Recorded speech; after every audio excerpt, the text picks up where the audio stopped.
Welcome viewers to this series. I am Joseph Okewa, and today we want to look at the internal assets for excellence.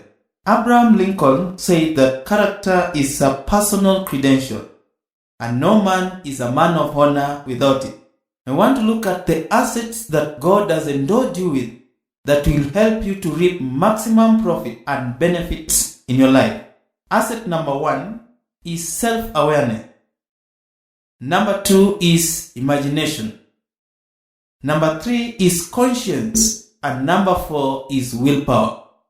Now from this time onwards, we will be looking at each and every asset, analyzing it, and finding how we can maximally tap from them for our benefit and for maximization of excellence. Today, let's look at the first one, self-awareness. Self-awareness is an acquaintance with your character, your feelings, your motives, and your desires. If you can accurately understand your character, how you feel, what are your motives, and what are your desires, then you have won in self-awareness. In fact, this is an accurate estimation of your strengths and weaknesses, so that you maximize, tap on your strength, and starve your weaknesses. When you do so, you help others to also achieve better, and you attract those who can fill in your weaknesses. What can we do in order to tap into our strength and shrink or starve our weaknesses?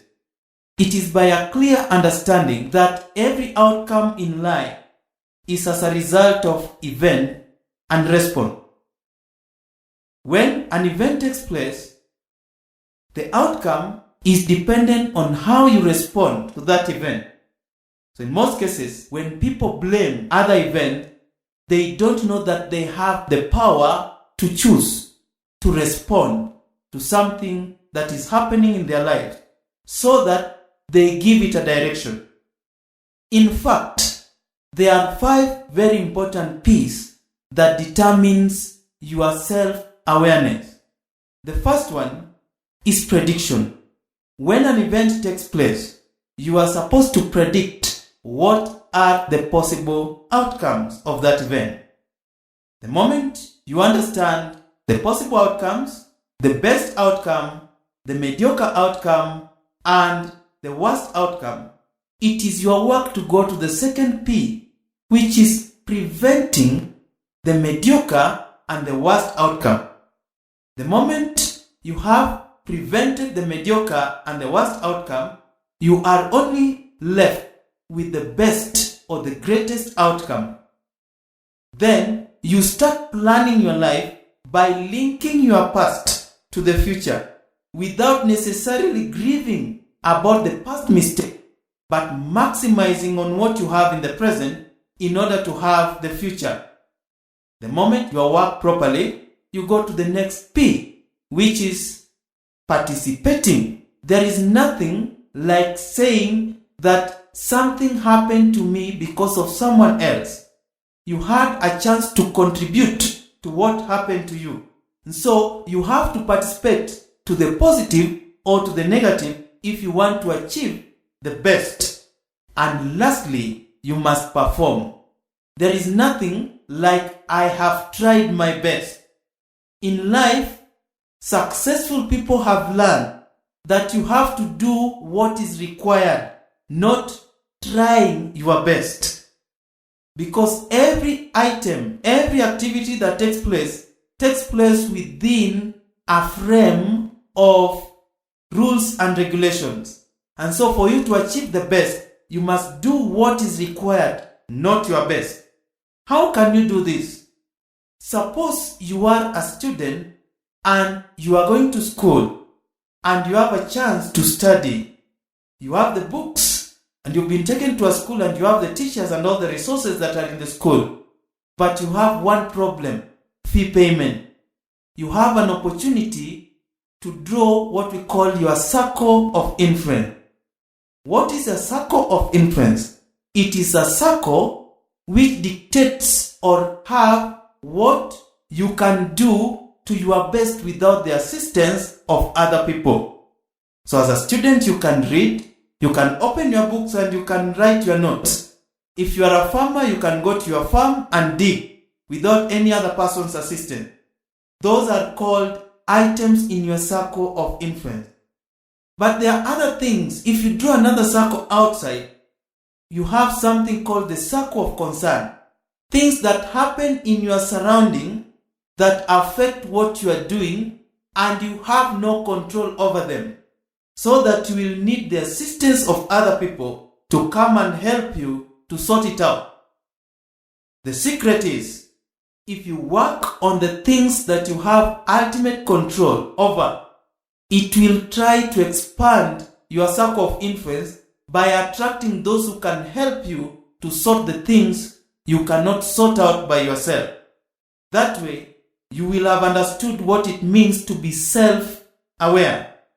Imagine a company director having other co-directors, drafting a vision of the company and telling other directors what that vision is, imposing upon them so that it does not listen to what the other directors are saying. If they were 4 directors in total, and 2 of them are ever complaining about the main director for imposing the vision upon them, and there is another one who compliments, looks at the strengths of the main director and compliments by providing supporting items.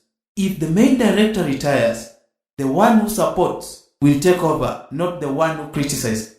That is the secret behind being self-aware. Know your strengths and your weaknesses, know the strengths and weaknesses of others, and cover their weaknesses by using your strength. How can you develop self-awareness? Number 1, you can develop self-awareness by doing what we call journaling. Take some minutes a day, just prior to sleeping. Note down your experiences, your thoughts. Then you will be knowing yourself, how you think, what your feelings are, what your character is, and what your desires are. Number 2, have mentors. Connect with people who are in the field that you desire to be in or to excel in. That way, you will be gaining knowledge. And the easiest way to do this is to bring books to your house, bring videos to your house, bring audio tapes to your house. Listen to people as they inspire you. Number 3, be open to your own life experiences. You do this by identifying key people and key events in your life, looking at what they have contributed in your life and how they have improved you.